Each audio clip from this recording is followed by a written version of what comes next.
तो सभी भाई और बहनों को मेरी तरफ से जय श्री राम। उम्मीद करता हूँ सभी लोग एकदम बढ़िया होगे और आगे भी बढ़िया ही रहना। तो आज का एपिसोड काफी ज्यादा ही खतरनाक होने वाला है, तो प्लीज पहले ही कुर्सी की पेटी बांध लेना। एंड हम काफी ज्यादा क्लोज हैं अपने 15K की फैमिली को कंप्लीट करने के लिए। सो प्लीज जो भी चैनल पर नया है वो चैनल को सब्सक्राइब कर लेना, क्योंकि आपको डेली बेसिस पर ऐसे ही 2 एपिसोड देखने के लिए मिलते रहेंगे। तो चलो अब इसी बातचीत को यहीं पर खत्म करते हैं और बढ़ते हैं अपने नेक्स्ट वाले एपिसोड की तरफ को। सो एपिसोड की स्टार्टिंग में हमें यहाँ पर एक बिल्डिंग का सीन दिखाया जाता है, जहाँ पर जो अपना फ्रांसिस होता है वो लिजार्ड मॉन्स्टर से बचकर भाग रहा होता है। जिसके साथ साथ फिर वो यहाँ पर बताता है ये जो यहाँ पर फिश लिजार्ड्स हैं, इनकी स्किन्स काफी ज्यादा ही थिक लेयर से कवर्ड होती है, जो कि इनके लिए एक आर्मर का काम करती है और इन्हें अमर भी बना देती है। जिसके बाद हम देखते हैं वो पीछे पलटते हुए सोचता है, एंड जो इनके शार्प दांत हैं वो तो लोहे की प्लेट तक को भी चीर सकते हैं, और साथ ही साथ जो इसके पंजे हैं वो जमीन और पानी दोनों पर ही चल सकते हैं, जिस वजह से ये सच में काफी ज्यादा तेज भाग सकते हैं। और जो यहाँ पर स्टारफॉल वॉरियर्स रिजर्व के जो सदस्य हैं, अगर उनको इन मॉन्स्टर्स के बारे में कुछ भी नहीं पता होगा या फिर वो यहाँ के माहौल से बिल्कुल अनजान होंगे, तो उनका यहाँ से जिंदा वापस बच पाना काफी ज्यादा ही मुश्किल है। लेकिन हम उसके बाद देखते हैं वो जो फिश लिजार्ड होती है वो अपने फ्रांसिस के ऊपर अपनी जीभ से काफी ज्यादा पावरफुल अटैक कर देती है, जिसे देखने के बाद फिर यहाँ पर अपना फ्रांसिस चिल्लाते हुए बोलता है, लेकिन हर मॉन्स्टर की कोई ना कोई वीक स्पॉट तो होता ही है। एंड हम देखते हैं उस जीभ को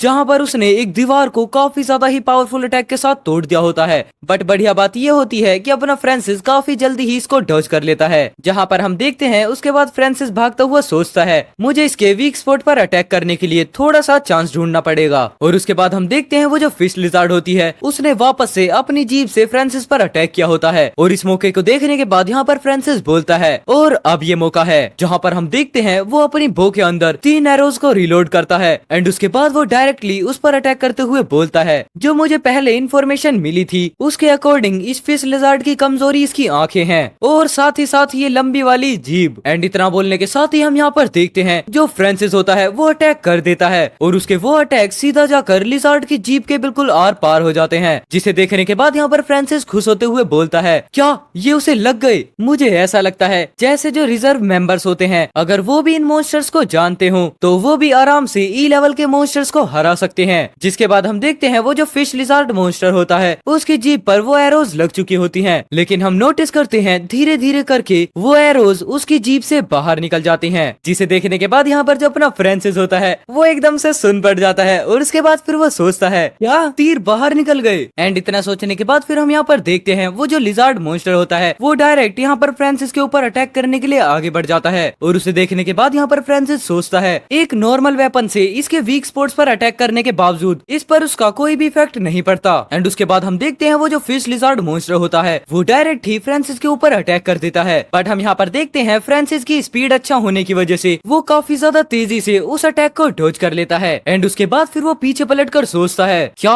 ये ई लेवल मॉन्स्टर की पावर है? इसकी स्पीड तो सच में काफी ज्यादा फास्ट है, अगर मेरी रिएक्ट करने में थोड़ा सा भी टाइम लग जाता तो मैं यहाँ पर मारा जा सकता था। उसके बाद हम देखते हैं जो अपना फ्रांसिस होता है वो अपने एक एग्जिट की तरफ बढ़ने लगता है, और वहीं पर ऊपर से उस पर वापस से फिश लिजार्ड मॉन्स्टर अटैक करने के लिए बैठा होता है। एंड उसके बाद वो डायरेक्टली अटैक कर भी देता है, लेकिन हम देखते हैं वापस से यहाँ पर फ्रांसिस उस अटैक को डॉज कर देता है। और उसके बाद फिर वो बोलता है, मैं सच में इस बार भी काफी ज्यादा लकी था, वरना बस मैं मारा ही गया था। और हम देखते हैं उसके बाद जो अपना फ्रांसिस है वो उस छोटी सी दीवार को पार कर देता है। एंड उसके बाद फिर वो बोलता है, यहाँ पर जितने भी नॉर्मल एरोज होते हैं वो सिर्फ मॉन्स्टर को अट्रैक्ट कर सकते हैं, उन्हें हार्म बिल्कुल भी नहीं कर सकते। एंड इतना बोलने के साथ साथ यहाँ पर फ्रांसिस काफी ज्यादा स्पीड में अभी भी भाग रहा होता है। जिसके बाद फिर वो वापस से बोलता है, अगर मेरे पास ई लेवल के मॉन्स्टर्स के मटेरियल से बने हुए एरोज होते तो मैं अकेले ही जितने भी ये लो लेवल मॉन्स्टर्स हैं इनको इजीली हंट कर पाता, पर क्या सच में मैं इतने पैसे बर्बाद कर सकता हूँ? और हम देखते हैं अभी भी अपने फ्रांसिस को, जो कि बेचारा अपनी जान बचाकर काफी देर से भाग ही रहा है। लेकिन अब उसके सामने आती है मेन एग्जिट, जहाँ पर हम देखते हैं अब और भी ज्यादा फिश लिजार्ड मॉन्स्टर फ्रांसिस के पीछे लग चुके होते हैं। उसके बाद हम देखते हैं उस एग्जिट के पीछे खड़ी होती है अपनी पूरी की पूरी टीम, जहाँ पर जो अपना फ्रांसिस है अभी भी भागते हुए चिल्लाते हुए बोलता है, फिश लिजार्ड्स आ रहे हैं। और यहाँ पर इतना सुनने के बाद जो मूरे होते हैं वो सभी को कमांड देते हुए बोलते हैं, सभी लोग रेडी हो जाओ। और उसके बाद यहाँ पर एंट्री होती है फिश लिजार्ड मॉन्स्टर की, जो कि उस दीवार को तोड़ते हुए काफी ज्यादा स्पीड में अभी भी भाग रहा होता है। लेकिन हम देखते हैं जो मूरे होते हैं वो अपने शील्ड को बिल्कुल एग्जिट डोर के पास ही रखते हैं, जिस वजह से वो जो फिश लिजार्ड होती है वो डायरेक्ट आकर मूरे की शील्ड से टकराती है। एंड फिर यहाँ पर सही मौके का फायदा देखते हुए जो मूरे होते हैं वो अपनी स्वॉर्ड को तैयार करते हुए फिश लिजार्ड मॉन्स्टर को मारने वाले होते हैं। लेकिन उसके बाद हमें यहाँ पर उनका पूरा इंट्रोडक्शन दिया जाता है, जैसे कि इनका नाम है हरमन मूरे और ये 35 इयर्स के हैं और ये एक इंटरमीडिएट स्टार फॉलन वॉरियर हैं। एंड उसके बाद हम देखते हैं यहाँ पर कोई और नहीं बल्कि हेवलेट अपनी स्वॉर्ड से उस मॉन्स्टर को मार देती है, जिसके बाद हमें उसका भी पूरा इंट्रोडक्शन दिया जाता है, जैसे कि इसका नाम होता है युवोने मूरे एंड ये 18 साल की है और ये भी एक इंटरमीडिएट स्टार फॉलन वॉरियर है। उसके बाद हम देखते हैं यहाँ पर काफी ज्यादा ही खतरनाक वाले स्टंट्स, जहाँ पर जो हेवलेट है उसने एक ही अटैक के अंदर उस फिश लिजार्ड मॉन्स्टर को घायल कर दिया होता है। एंड हम देखते हैं इतना देखने के बाद अपना जो फ्रांसिस होता है वो काफी ज्यादा ही स्माइल करते हुए सोचता है, हाँ ये टीम काफी ज्यादा ही इम्प्रेसिव है। और उसी के साथ साथ फिर वो बोलता है, सच में ये टास्क तो काफी ज्यादा ही इजी था। एंड उसके बाद हम यहाँ पर देखते हैं हेवलेट को, जो कि उसके बाद एक फाइनल स्लाइस के साथ उस फिश लिजार्ड मॉन्स्टर को बिल्कुल बीच से 2 टुकड़ों में बांट देती है। और हम यहाँ पर देखते हैं इतना देखने के बाद जो नाइजेल होता है वो बोलता है, मिस मूरे आप तो सच में काफी ज्यादा ही बढ़िया हैं। जिसके बाद हम देखते हैं उस फिश लिजार्ड मॉन्स्टर को जो कि अब मर चुका है। एंड उसके बाद हम देखते हैं वापस से उस फिश लिजार्ड मॉन्स्टर को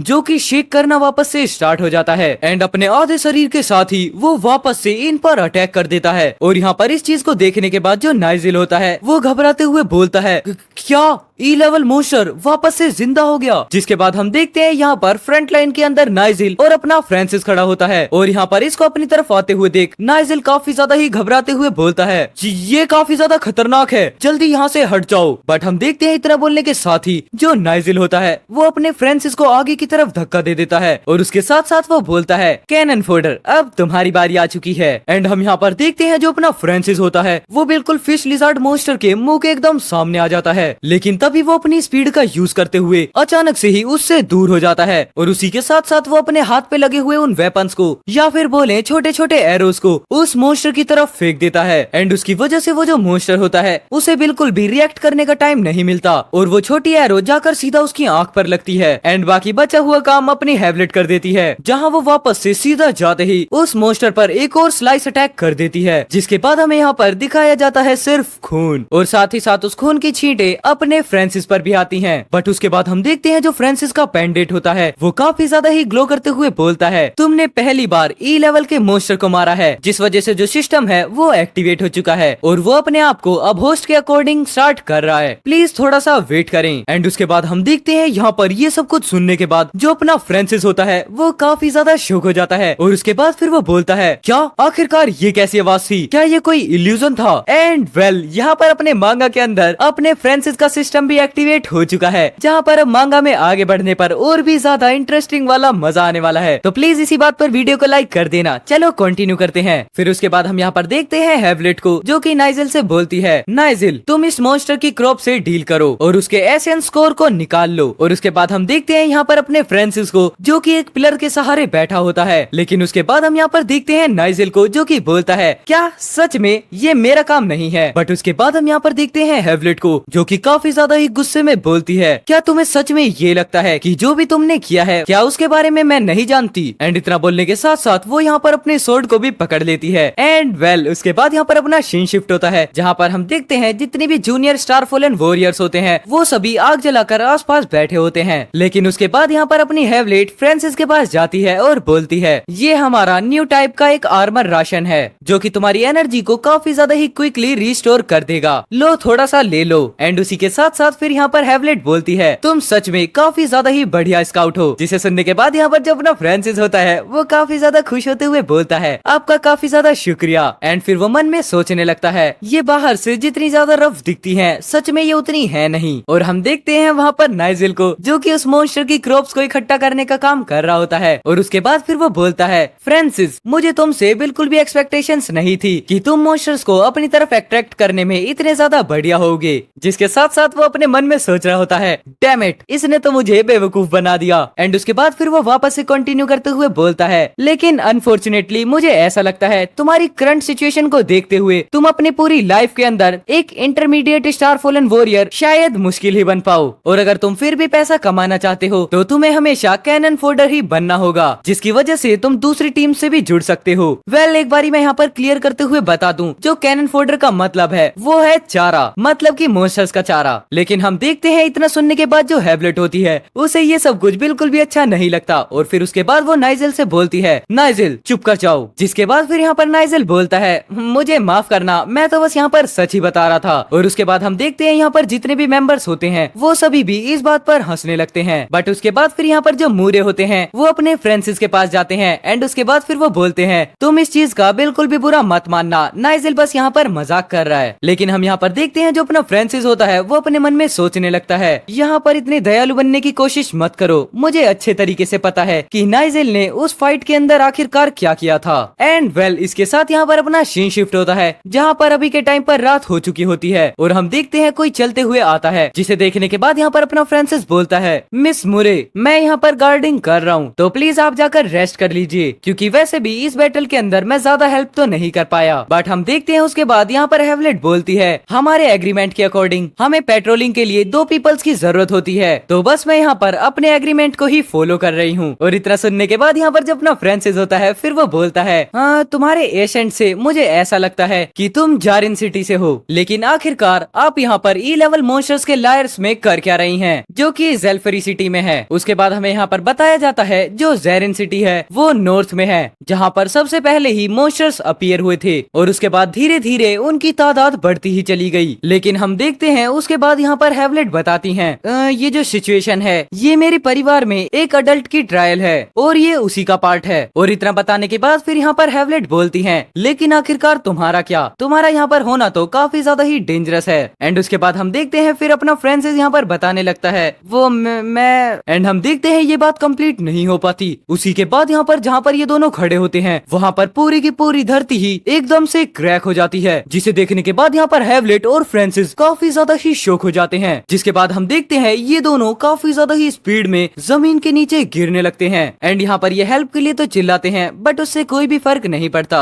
जिसके बाद हम देखते हैं किसी एक पर्सन को जो कि ठीक उसी गड्ढे के पीछे खड़ा होता है एंड उसके बाद फिर हमें यहाँ पर उसकी एक झलक दिखाई जाती है। एंड वेल इसी सस्पेंस के साथ यहाँ पर ये वाला एपिसोड खत्म हो जाता है। आई होप आपको एपिसोड काफी ज्यादा बढ़िया लगा होगा। अगर बढ़िया लगा है तो प्लीज वीडियो को लाइक कर देना, चैनल पर नए हो तो चैनल को सब्सक्राइब कर देना। चलो मैं मिलता हूँ आपसे कल शाम को एक और नए एपिसोड के साथ, तब तक के लिए take care, good bye and जय श्री राम सभी भाइयों को। तो सभी भाइयों और बहनों को मेरी तरफ से जय श्री राम। उम्मीद करता हूँ सभी लोग एकदम बढ़िया हो गए और वेल आगे भी बढ़िया ही रहना। तो आज की वीडियो मैंने आप लोगों के लिए थोड़ी सी बड़ी बना दी है क्योंकि मुझे भी इस मांगा में काफी ज्यादा इंटरेस्ट आता जा रहा है। आई होप अगर आप लोग भी इसे फर्स्ट टाइम ही मेरी तरह देख रहे होगे तो आप भी इस चीज के काफी ज्यादा मजे उठा रहे होगे। तो चलो अब बिना ज्यादा बातचीत को लंबा करे बढ़ते हैं अपने एपिसोड की तरफ को। सो एपिसोड की स्टार्टिंग में हम यहाँ पर देखते हैं एक जगह को जहाँ पर पटरियां बिछी होती हैं, मतलब वो देखने में एक सबवे लगता है। और उसके बाद हम यहाँ पर देखते हैं अपने फ्रांसिस को जिसने पता नहीं कहाँ से बट चश्मे लगा लिए होते हैं। और उसके बाद फिर वो धीरे धीरे आगे बढ़ते हुए बोलता है, सीरियसली क्या हम यहाँ पर टनल के कोलैप्स होने की वजह से गिर गए हैं और हम बिल्कुल अब उसके ऊपर खड़े हैं। जिसके बाद हम देखते हैं पीछे से हैवलेट भी निकल कर आती है और उसके बाद फिर वो फ्रांसिस से बोलती है, क्या तुमने सब चीजों को अच्छे से चेकआउट कर लिया है कि ये जो टनल थी वो कोलैप्स हुई थी। जिसके बाद हम देखते हैं यहाँ पर फ्रांसिस को जो कि अच्छे से मेजर करते हुए बताता है, यस मैंने ऐसा कर लिया है और ये कम से कम एटलीस्ट 68 फीट है और मुझे ऐसा लगता है कि शायद से ये जियोलॉजी की वजह से हुआ है। जिसके बाद हम देखते हैं वापस से यहाँ पर फ्रांसिस कंटिन्यू करते हुए बोलता है, अगर हम लोग यहाँ से ऐसे ही नहीं निकल सकते तो हमें दूसरे सबवे एग्जिट के रास्ते को ढूंढना पड़ेगा। जिसके बाद यहाँ पर फिर हैवलेट पूछती है, क्या तुम्हें फिर दूसरे सबवे एग्जिट के बारे में पता है कि वो कहाँ पर है। जिसके बाद हम देखते हैं यहाँ पर फ्रांसिस बोलता है, हाँ मैं इस जगह पर पूरी प्रिपरेशन के साथ आया था और हमेशा ही एक कैनन फोल्डर स्काउट को ये सब चीजें तैयार रखनी चाहिए। एंड इतना बोलने के बाद फिर यहाँ पर फ्रांसिस एक जगह पर पॉइंट आउट करते हुए बोलता है, अगर हमारा रास्ता बिल्कुल क्लियर है तो ये सच में एग्जिट के काफी ज्यादा ही क्लोज है। और उसी के साथ साथ फिर हम यहाँ पर एक मैप को भी देखते हैं जहाँ पर फिर जो अपने फ्रांसिस और हैवलेट है वो धीरे धीरे करके उस रास्ते की तरफ बढ़ने लगते हैं। और साथ ही साथ यहाँ पर फ्रांसिस सोचता है, हम जैसे जैसे आगे बढ़ रहे हैं वैसे वैसे लाइट बढ़ती ही जा रही है, तो इसका मतलब हम लोग सही रास्ते पर हैं। एंड इतना बोलने के बाद यहाँ पर फ्रांसिस फिर हैवलेट को देखते हुए मन में सोचता है, एक इंटरमीडिएट स्टार फॉलन वॉरियर को रात के समय भी काफी ज्यादा बढ़िया दिखाई देता है और उसकी नजर का विजन काफी ज्यादा ही बढ़िया होता है, यहाँ तक कि गॉगल से भी। बट तभी हम यहाँ पर देखते हैं जो हैवलेट होती है वो अचानक से रुक जाती है। एंड उसके बाद फिर यहाँ पर फ्रांसिस अपने गॉगल्स को उतारते हुए बोलता है, आखिरकार क्या हुआ। जिसके जवाब में यहाँ पर हैवलेट बताती है, यहाँ पर ई लेवल मॉन्स्टर आ रहे हैं, वो भी एक से ज्यादा। और यहाँ पर इतना सुनने के बाद जो जो फ्रांसिस होता है उसकी हालत काफी ज्यादा खराब हो जाती है, जिसके बाद फिर वो बोलता है लेकिन आखिरकार मुझे ये सब कुछ सुनाई क्यों नहीं दिया। लेकिन हम देखते हैं उसके बाद यहाँ पर हैवलेट बोलती है इसमें सरप्राइजिंग वाली कोई भी बात नहीं है कि तुम्हें ये सब कुछ सुनाई नहीं दिया, क्योंकि ये बात भी मुझे मेरी स्वॉर्ड नहीं बताई है। एंड हम यहाँ पर देखते हैं वो जो हैवलेट की स्वॉर्ड होती है वो काफी ज्यादा ही ग्लो करने लगती है। एंड उसके बाद फिर यहाँ पर राइटर आता है और वो बताता है वो एक स्टार फॉलन वॉरियर जिसके पास स्वॉर्ड का एसेंस है एंड वो साथ ही साथ काफी सारी स्वॉर्ड्स में मास्टर कर लेता है। तो वो स्टार फॉलन के आउटफिट के साथ कई सारी अलग अलग स्वॉर्ड्स के अंदर भी एकदम मास्टर हो सकता है, जिसकी वजह से फिर वो मॉन्स्टर्स के ऑरा को सेंस कर लेता है और इस एबिलिटी को कहा जाता है एपिस्टेटिक पावर। फिर उसके बाद हम यहाँ पर देखते हैं जहाँ से काफी सारे मॉन्स्टर्स अपने फ्रांसिस और हैवलेट की तरफ बढ़ रहे होते हैं और सच में हम यहाँ पर देखते हैं उनकी तादाद काफी ज्यादा होती है, जिसे देखने के बाद यहाँ पर हैवलेट बोलती है ये तो काफी ज्यादा हैं। और इसी के साथ फिर वो अपनी स्वॉर्ड को निकालते हुए फ्रांसिस से बोलती है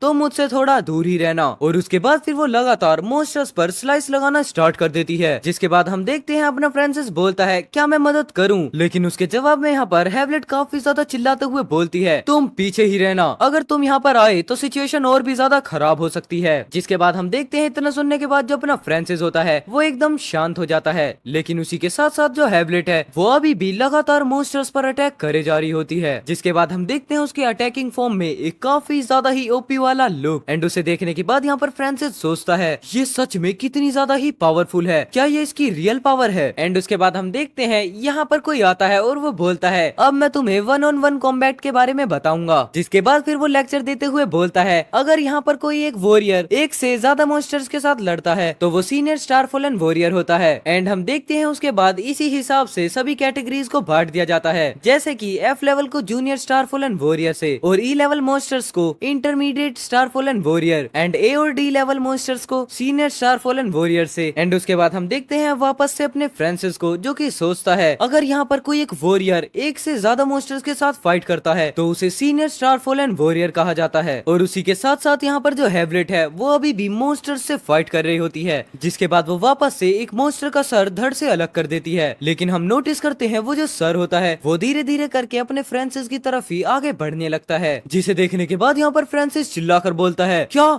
वापस से। एंड हम देखते हैं वो मॉन्स्टर फ्रांसिस को काट भी लेता है, लेकिन फिर जो फ्रांसिस होता है वो अपनी नाइफ की हेल्प से उस मॉन्स्टर पर अटैक कर देता है और हम देखते हैं ये सब कुछ करते हुए अपने फ्रांसिस के हाथ काफी ज्यादा कांपने लगते हैं। लेकिन उसी के बाद हम यहाँ पर देखते हैं वापस से सिस्टम अपीयर होता है और उसके बाद फिर वो बोलता है अगर तुम यहाँ पर एक E लेवल मॉन्स्टर को भी मारते हो तो उसकी वजह से जो अडेप्टिव स्पीड है वो काफी ज्यादा ही बढ़ जाती है। लेकिन इतना सुनने के बाद यहाँ पर वापस से फ्रांसिस बोलता है आखिरकार यहाँ पर चल क्या रहा है, ये आवाज वापस से क्यों आई है। खैर चलो छोड़ो, मुझे प्रेजेंट पर फोकस करना है। लेकिन हम देखते हैं उसके बाद यहाँ पर एक सोर्ड को जिससे काफी ज्यादा ही ब्लड टपक रहा होता है और उसके बाद फिर यहाँ पर हैवलेट बोलती है चलो ये कंप्लीट हुआ है, अब बाहर चलते हैं। और फिर इतना सुनने के बाद यहाँ पर जो फ्रांसिस होता है वो हैवलेट को देखने लगता है, बट हम थोड़ी देर बाद देखते हैं जैसे ही फ्रांसिस सबवे के एग्जिट डोर पर पहुँचता है तभी वो देखता है उसको बंद कर दिया गया है, जिसे देखने के बाद फिर यहाँ पर फ्रांसिस बोलता है आखिरकार यहाँ पर क्या चल रहा है, इसको बाहर से किसी ने ब्लॉक कर दिया है। बट हम तभी देखते हैं फ्रांसिस के आगे काफी ज्यादा ही फास्ट से एक चीज होकर गुजरती है, जिसके बाद हम देखते हैं फ्रांसिस बोलता है मिस मूरे आखिरकार आप ये क्या कर रही हैं। और हम यहाँ पर देख सकते हैं वो कुछ और नहीं होता बल्कि मूरे ने अपने फ्रांसिस के ऊपर स्वॉर्ड लगा दी होती है और उसके बाद फिर वो काफी ज्यादा कोल्ड फेस बनाते हुए बोलती है ये तो वो सवाल है जो कि मुझे तुमसे पूछना चाहिए। एंड उसके बाद हम यहाँ पर देखते हैं कुछ ब्लड की छींटों को। एंड वेल इसी के साथ यहाँ पर ये वाला एपिसोड तो खत्म हो जाता है, बट मेरे अंदर भी काफी ज्यादा क्यूरियोसिटी थी कि आखिरकार नेक्स्ट एपिसोड में क्या होगा। तो चलो मेरे साथ आप लोग भी इसे एंजॉय करो। सो एपिसोड की स्टार्टिंग में हम यहाँ पर देखते हैं फ्रांसिस को जो कि काफी ज्यादा डर चुका होता है, जिसके बाद फिर वो बोलता है मिस मूरे आखिरकार इसका क्या मतलब है। और उसके बाद फिर यहाँ पर मूरे बोलती है हाँ अब से इसका नाम मूरे ही है, क्योंकि अपनी मांगा में आगे आगे बढ़ते बढ़ते हर जगह पर इसका नाम मूरे ही बताया गया है। तो हैवलेट को भूल जाओ एंड मूरे पर कंसंट्रेशन करो। फिर उसके बाद यहाँ पर वापस से फ्रांसिस बोलता है क्योंकि तुम यहाँ से नहीं निकल पा रही हो तो क्या इसका मतलब तुम मुझसे बदला ले रही हो। एंड उसके बाद हम देखते हैं इतना सुनने के बाद जो मिस मूरे होती है वो फ्रांसिस को देखने लगती है एंड जो फ्रांसिस है वो भी मूरे को। लेकिन उसके बाद फिर यहाँ पर मामला शांत होता है एंड उसके बाद फिर यहाँ पर मूरे अपनी स्वॉर्ड को म्यान में वापस से रखते हुए बोलती है मैं जस्ट सिर्फ टेस्ट कर रही थी।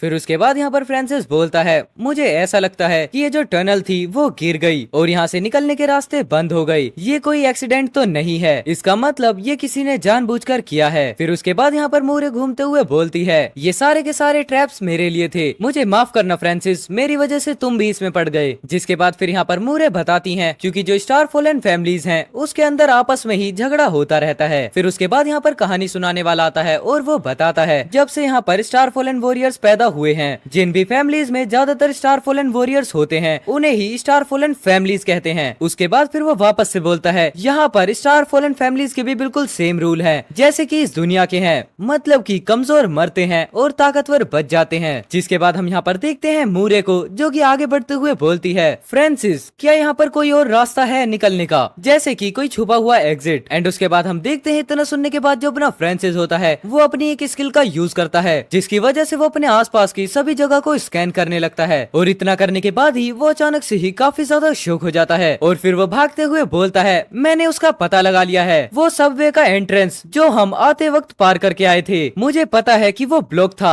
लेकिन सच में वहाँ पर काफी ज्यादा ही गैप्स हैं। एंड हम यहाँ पर देखते हैं फ्रांसिस ये सब कुछ बोलते हुए काफी स्पीड में भागने लगता है और उसके बाद फिर वो वापस से बोलता है, मैंने साथ ही साथ ये भी चेक किया था जहाँ पर मुझे अंदर की तरफ टनल भी दिख रही थी, तो इसका मतलब वहाँ पर निकलने का रास्ता तो होना ही चाहिए। एंड उसके बाद हम यहाँ पर देखते हैं मिस मूरे को जो कि फ्रांसिस की तरफ देखते हुए स्माइल करते हुए बोलती हैं, तुम मेरी टीम में हो, सच में मैं काफी ज्यादा ही लकी हूँ। लेकिन हम देखते हैं उसके जवाब में यहाँ पर फ्रांसिस बोलता है, मिस मूरे अगर यहाँ पर ऐसी ही बात है तो मैंने बहुत ज्यादा टाइम से ही अपनी बात को रोक कर रखा हुआ है। जिसके बाद यहाँ पर मिस मूरे बोलती है, हाँ हाँ बोलो क्या बात है। फिर हम यहाँ पर देखते हैं जहाँ पर फ्रांसिस रोते हुए बोलता है, क्या आप थोड़ा धीरे भाग सकती हैं क्योंकि मेरी सांस यहाँ पर काफी ज्यादा फूल रही है। और हम देखते हैं अपने फ्रांसिस की हालत जो कि सच में काफी ज्यादा खराब हो चुकी है। लेकिन फिर उसके बाद यहाँ पर जो मिस मूरे होती हैं वो रुक जाती हैं जिस वजह से जो अपना फ्रांसिस होता है उसे रेस्ट करने का टाइम मिल जाता है। एंड फिर वो काफी ज्यादा ही हांफते हुए यहाँ पर मिस मूरे से बोलता है, इस टनल में बिल्कुल भी हवा नहीं चल रही है जिस वजह से मुझे जल्दी थकान हो रही है। और हम यहाँ पर देखते हैं मिस मूरे को जो कि काफी ज्यादा ही अजीब सा फेस बनाते हुए बोलती हैं, हाँ हाँ वो तो मुझे दिख ही रहा है। लेकिन फिर उसके बाद यहाँ पर मिस मूरे बोलती हैं, फ्रांसिस तुम तो एक ई लेवल के स्टार फॉलन वॉरियर हो ना, तो आखिरकार तुम इतने ज्यादा डेंजरस टास्क क्यों कर रहे हो, क्या तुम्हारे पास पैसों की कमी है। जिसके बाद हम देखते हैं यहाँ पर अपने फ्रांसिस को जो कि बोलता है, हाँ यहाँ पर यही बात है, वरना आखिरकार मैं एक ई लेवल मॉन्स्टर के डंजन में क्यों ही आता और अपनी जान को यहाँ पर रिस्क पे क्यों लगाता। एंड हम देखते हैं यहाँ पर ये सब कुछ बोलते हुए फ्रांसिस काफी ज्यादा सैड होने लगता है। जिसके बाद फिर वो अपने पेंडेंट को पकड़ते हुए बोलता है, मेरे डैड को बाहर निकलने के लिए सिर्फ 2 ही साल बचे हैं, तो उससे पहले मुझे यहाँ पर सच का पता लगाना ही होगा। बट हम यहाँ पर देखते हैं जो अपने फ्रांसिस का नेकलेस होता है वो इस टाइम पर काफी ज्यादा शाइन करने लगता है। जिसके बाद फिर हमें यहाँ पर एक पास्ट मेमोरी को दिखाया जाता है जहाँ पर एक लेडी अपने हस्बैंड से बोलती है, अगर यहाँ पर कोई भी मॉन्स्टर नहीं होते तो मेरा बहुत ज्यादा मन था सी साइड जाने का, मतलब कि उस जगह पर जहाँ पर हम पहली बार मिले थे। जिसके बाद फिर उसका हस्बैंड बोलता है, क्या तुम्हें वहाँ पर जाना है। और उसके बाद फिर वो हस्बैंड वापस से कंटिन्यू करते हुए बोलता है, जब मैं यहाँ के मॉन्स्टर लेयर को बिल्कुल क्लियर कर दूंगा तब हम वापस से उस ब्यूटीफुल सी साइड को देखने के लिए चलेंगे। और अगर मैं यहाँ पर पूरा क्लियर करते हुए बताऊं तो वो अपने फ्रांसिस के मॉम एंड डैड होते हैं। एंड हम देखते हैं वहाँ पर अपने फ्रांसिस को जो कि अभी काफी ज्यादा छोटा होता है और उसी के साथ साथ फिर वो अपनी स्टोरी बताते हुए बोलता है, मेरी मदर की डेथ उसी साल हो गई और ऐसा बताया जाता है कि काफी ज्यादा ही छोटी मॉन्स्टर की एक टाइड आई थी और वो लोगों को बचाते हुए वहीं पर मारी गई। लेकिन उस टाइम पर मैं काफी ज्यादा ही छोटा था और मैंने अपनी मॉम का उस लिस्ट में नाम देखा था जो कि मरे हुए लोगों की थी। और उसके बाद फिर हमें यहाँ पर फ्रांसिस की मदर का नाम बताया जाता है जो कि था जूलिया जैन। एंड उसके बाद फिर वो अपने लॉकेट को काफी ज्यादा ही टाइट से पकड़ते हुए बोलता है, अगर ऐसा ही था तो मेरे फादर अकेले ही उस मॉन्स्टर टाइड से कैसे बच गए, यहाँ पर सच में कुछ ऐसा है जो कि मुझसे छूट रहा है। एंड उसके बाद फिर हम यहाँ पर देखते हैं मिस मूरे को जो कि अपने फ्रांसिस के सामने ही खड़ी होती हैं और यहाँ पर अपना फ्रांसिस अभी भी काफी ज्यादा सोच रहा होता है। लेकिन फिर उसके बाद यहाँ पर फ्रांसिस को ऐसे देखकर मिस मूरे बोलती हैं, मुझे माफ कर देना, मुझे तुमसे इतना ज्यादा प्राइवेट क्वेश्चन नहीं पूछना चाहिए था। लेकिन उसके बाद फिर यहाँ पर अपना फ्रांसिस उठते हुए बोलता है, मुझे ऐसा लगता है कि मैंने कुछ ज्यादा ही रेस्ट कर लिया है, तो चलो अब चलते हैं मिस मूरे। और इसी के साथ फिर यहाँ पर अपना सीन शिफ्ट होता है जहाँ पर हम देखते हैं एक टनल को और वहाँ से काफी ज्यादा पत्थर बाहर निकलने स्टार्ट हो जाते हैं और फिर हमें पता चलता है यहाँ पर मिस मूरे और फ्रांसिस हैं जो कि इस टनल से बाहर निकल रहे होते हैं। बट उसके बाद जैसे ही वो बाहर निकलती हैं आसमान से काफी ज्यादा ही एरोज उनकी तरफ आ रहे होते हैं। एंड इतना देखने के बाद यहाँ पर जो मिस मूरे हैं वो फ्रांसिस को धक्का देते हुए उसे सेव करने लगती हैं और हम देखते हैं वो कुछ हद तक तो सेफ हो भी जाते हैं। लेकिन उसके बाद फिर यहाँ पर अपना फ्रांसिस बोलता है, क्या हुआ मिस मूरे तुम। एंड इतना बोलने के साथ ही वो देखता है जहाँ पर मिस मूरे को एक एरो लग चुका होता है और उसके बाद फिर वो चिल्लाते हुए बोलता है ये तो पॉइजन एरोज हैं। और यहाँ पर इतना पता चलने के बाद जो फ्रांसिस है वो काफी ज्यादा जल्दी ही उस एरो को बाहर निकालते हुए बोलता है जहर को बाहर निकालने के लिए तीर को जल्दी से जल्दी बाहर निकालना पड़ेगा, मिस मूरे थोड़ी हिम्मत रखो। एंड हम देखते हैं फाइनली उसके बाद एरो निकल जाता है, जिसके बाद फ्रांसिस मिस मूरे को एक पत्थर की टेक से बिठा देता है और उसके बाद फिर वो बोलता है ये लीजिए मेरे पास कुछ टॉक्सिसाइड हैं। लेकिन हम देखते हैं उसके बाद जो यहाँ पर मिस मूरे होती है फिर वो बोलती है मैंने सच में ये एक्सपेक्ट नहीं किया था कि तुम मुझे धोखा दोगे। एंड उसके बाद हम देखते हैं यहाँ पर वापस से अब एक के बदले दो पैर हो जाते हैं। एंड फाइनली उसके बाद हमें यहाँ पर दिखाया जाता है कि आखिरकार इसका मास्टरमाइंड कौन है। और हम यहाँ पर देखते हैं ये कोई और नहीं बल्कि वही 35 साल का बुड्ढा है। जिसके बाद फिर वो बोलता है तुमने मुझे पराया समझा था, मुझे सच में ये यकीन नहीं हो रहा है कि आखिरकार तुम इतने तीरों के हमले से बच कैसे गए। और अगर सच बताऊं तो इस बार तुम मूरे फैमिली की किसी भी जनरेशन से सबसे बड़े जीनियस हो। और हम देखते हैं उसके बाद यहाँ पर अपने फ्रांसिस को जो कि कवर लेते हुए इन लोगों को ही देख रहा होता है। और उसके बाद फिर वो बोलता है ये काम यूने के लिए शुरू से ही एक जाल था और क्या ये स्टार फॉलन फैमिली का मेंबर है। एंड उसके बाद फिर हम यहाँ पर देखते हैं मिस मूरे बोलती हैं मेरे फादर ने तुम्हारी फैमिली को बचाया था और मेरी थर्ड आंटी की तुमसे शादी भी कराई थी, लेकिन फिर भी आखिरकार तुमने मुझे धोखा क्यों दिया। लेकिन उसके बाद फिर यहाँ पर ये बुड्ढा चिल्लाते हुए बोलता है एक मैन हमेशा ही वेल्थ के लिए स्ट्रगल करता है और जब तक फायदा है मैं कभी भी धोखा नहीं दे सकता, लेकिन अब मैं तुम्हें और ज्यादा टाइम नहीं दे सकता। एंड इतना बोलने के साथ ही वो यहाँ पर एक बटन को दबा देता है, जिसके बाद हम देखते हैं जहाँ पर अपना फ्रांसिस और मिस मूरे थी वो जगह अचानक से ही ब्लास्ट हो जाती है। और उसके बाद फिर यहाँ पर वो बुड्ढा बोलता है चलो बाय। एंड इतना बोलने के बाद फिर वो नाइजेल से बोलता है क्या तुमने सारे के सारे मॉन्स्टर्स को पास के रिवर से ही वहाँ पर बुलाया था। लेकिन हम देखते हैं उसके जवाब में नाइजेल बोलता है तुम बिल्कुल भी फिक्र मत करो, वो अब नहीं बच पाएंगे। और इतना बोलने के साथ साथ वो यहाँ पर काफी ज्यादा हंसने लगता है। एंड इतना होने के बाद फिर यहाँ पर वो बुड्ढा बॉम्ब ब्लास्ट की तरफ देखते हुए बोलता है लोग उस कहानी पर ही विश्वास करेंगे, एक गद्दार का बेटा मूरे फैमिली के जीनियस पर हमला कर रहा है। और उसके बाद हम देखते हैं जहाँ पर काफी ज्यादा बड़ा बॉम्ब ब्लास्ट हुआ होता है, लेकिन उसी के साइड में रिवर से काफी ज्यादा मॉन्स्टर्स भी उस तरफ जाने लगते हैं। एंड वेल इसी के साथ यहाँ पर ये वाला एपिसोड खत्म हो जाता है। आई होप आपको वीडियो काफी ज्यादा ही बढ़िया लगी होगी। अगर बढ़िया लगी है तो प्लीज वीडियो को लाइक कर देना, चैनल पर नए हो तो चैनल को सब्सक्राइब कर लेना, क्योंकि आपसे डेली ही मैं आप लोगों के लिए इतनी ज्यादा इंटरेस्टिंग मांगा को एक्सप्लेन करने वाला हूँ। तो चलो मैं मिलता हूँ आपसे कल शाम को एक और न्यू एपिसोड के साथ। तब तक के लिए take care, good bye and जय श्री राम सभी भाइयों को।